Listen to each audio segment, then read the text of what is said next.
Coucou, ici la Goupille et aujourd'hui on se retrouve pour une vidéo où je vais vous parler d'un livre qui m'a énormément plu. Ça s'appelle Un genre de jeu par Anna B.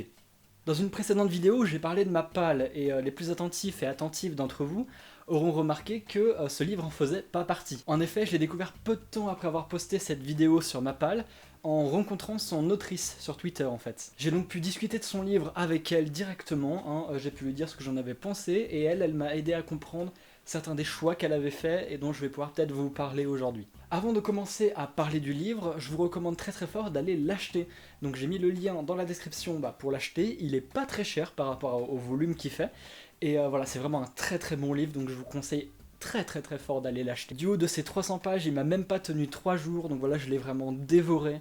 Il était super intéressant et je vous le conseille très fortement, je suis sûr qu'il peut vous intéresser. En plus, une fois que vous l'aurez lu, n'hésitez pas en commentaire à me dire ce que vous en avez pensé, à faire votre propre analyse de ce livre, et comme ça on pourra en discuter ensemble, ça sera assez intéressant d'avoir un échange comme ça. Mais du coup, de quoi parle ce livre ? Eh bien ce livre, c'est un livre en première personne vue subjective, où l'on va suivre l'histoire de Mike et Candice, un couple marié et très heureux dans leur mariage. Pour pimenter un peu leur relation, Yael décide de participer à une expérience révolutionnaire, qui n'est pas très connue du grand public, et qui consiste tout simplement à échanger leur corps pendant une semaine. Donc pendant une semaine entière, Mike va vivre dans le corps de Candice et Candice dans le corps de Mike. Donc comme je l'ai dit plus tôt, c'est un livre à la première personne en vue subjective, et on suit en fait le point de vue de Mike qui donc se retrouve dans le corps de Candice, et va devoir vivre pendant une semaine en tant que femme. C'est donc un livre qui aborde plein de sujets, il parle de sexisme, de harcèlement, de dysphorie de genre et encore de transidentité. Et c'est un livre vraiment super bien écrit qui a réussi à me tenir en haleine du début à la fin. C'est donc techniquement un livre de science-fiction qui se passe dans un futur proche.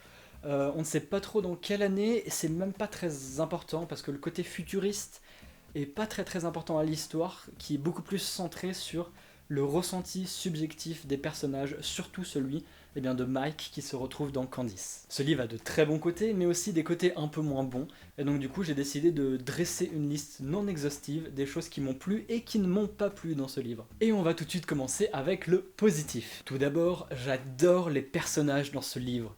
Elles sont très humains et très humaines, avec énormément de qualités mais de défauts. Et voilà, ça les rend très très attachants et attachantes. Elles ont des caractères très marqués, avec des émotions qui transparaissent très très bien au travers de l'écriture.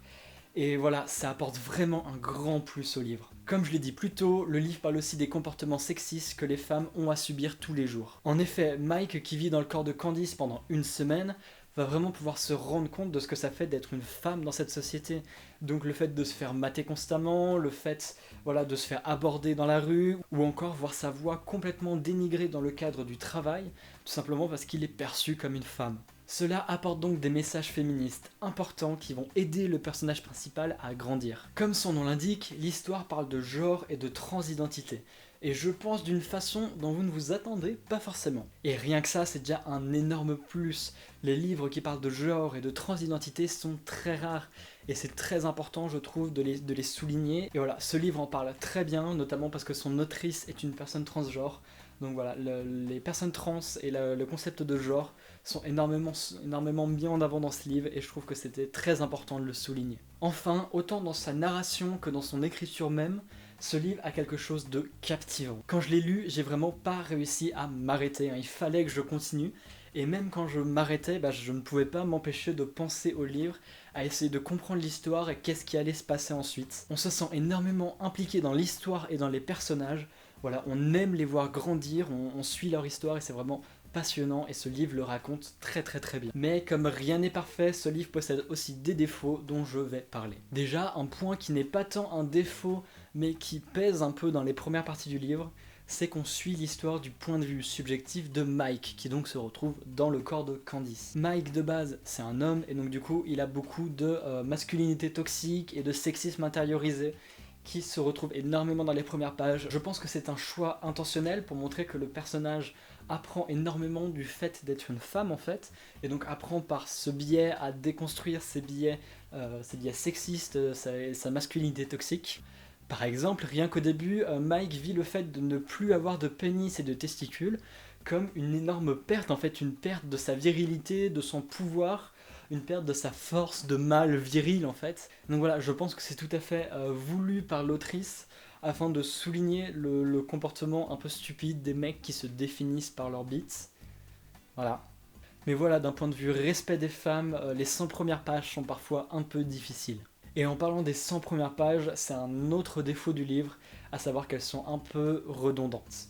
Dans ces 100 premières pages, il y a pas mal de choses qui se répètent, donc avec le personnage principal qui fait un pas en avant, puis un pas en arrière, puis le même pas en avant.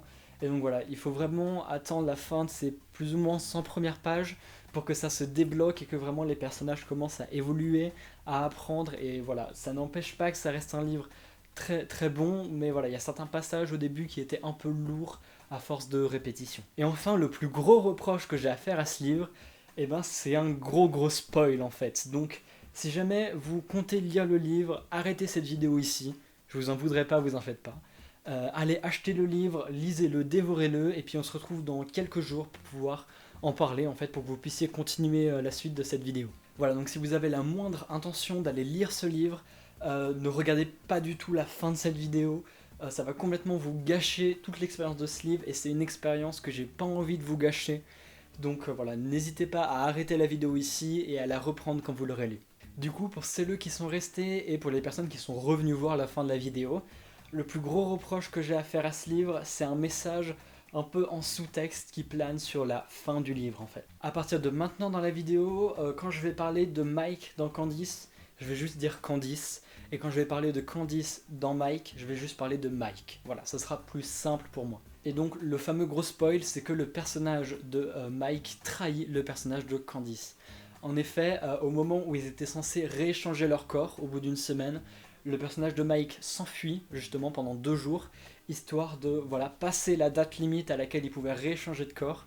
Et donc théoriquement, il force Mike du coup à vivre dans Candice pour toujours. Le gros problème que Mike n'avait pas prévu, c'est que Candice va devenir complètement folle, au sens littéral du terme, hein, et du coup elle va devoir passer 8 longs mois dans un hôpital psychiatrique pour s'en remettre. Donc elle va devoir apprendre à vivre toute sa vie avec ce corps, alors que de base c'était qu'une semaine, hein, et voilà, du coup elle va devoir apprendre à se le réapproprier, à l'apprendre, à le comprendre, et essayer de vivre avec tout simplement. Et donc du coup c'est là qu'on apprend que Mike est en réalité un homme transgenre, donc celle qui se faisait appeler Candice était en réalité un homme transgenre, se sentait homme et avait énormément de dysphorie, se sentait très mal dans son ancien corps de Candice. Et donc du coup, quand il a été dans le corps de Mike, il n'a pas pu se résoudre à refaire l'échange dans l'autre sens. Et donc du coup, c'était trop dur pour lui de devoir retourner dans une enveloppe corporelle qu'il haïssait. Et donc du coup, c'est pour ça qu'il s'est enfui. Et franchement, je suis personne pour le blâmer, je pense même pas que j'aurais mieux agi à sa place. Et donc le gros problème, c'est qu'en sous-texte, ça nous dit qu'une personne transgenre, voilà, pour mieux correspondre à son expression de genre, a fait énormément de mal à une personne qui lui était chère. Et donc la personne que l'on suit, la victime des agissements de Mike, et donc la gentille entre guillemets, c'est la personne qui apprend à vivre avec son corps, même si elle le déteste, même si voilà, elle a pas du tout envie de vivre dans ce corps, et elle apprend à vivre avec, enfin, elle se force, et donc du coup elle finit par s'accepter comme elle est dans son corps. Et voilà, donc ça fait un peu, ne faites pas de transition, apprenez à aimer votre corps comme il est, n'essayez pas de le changer, vous allez juste blesser les gens autour de vous. Bien sûr, ce n'est pas du tout le message que voulait faire passer l'autrice, et voilà, donc du coup je me permets de contrebalancer ça avec 2 points qui le remettent un peu en perspective.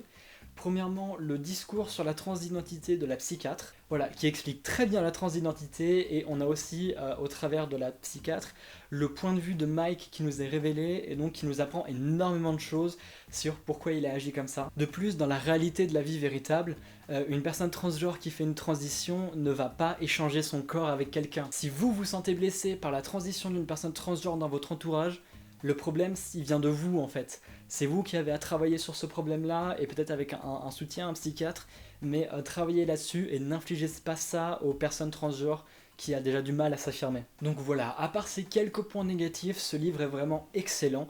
Je pense que si je devais lui donner une note, ça serait aux alentours de 16-17 sur 20. Donc voilà, je vous le recommande très fortement, achetez-le, lisez-le, et après n'hésitez pas à me dire en commentaire ce que vous en avez pensé. Voilà, dites-moi en commentaire quel est votre retour sur le livre. N'hésitez pas non plus à me dire en commentaire si ce genre de format vous plaît.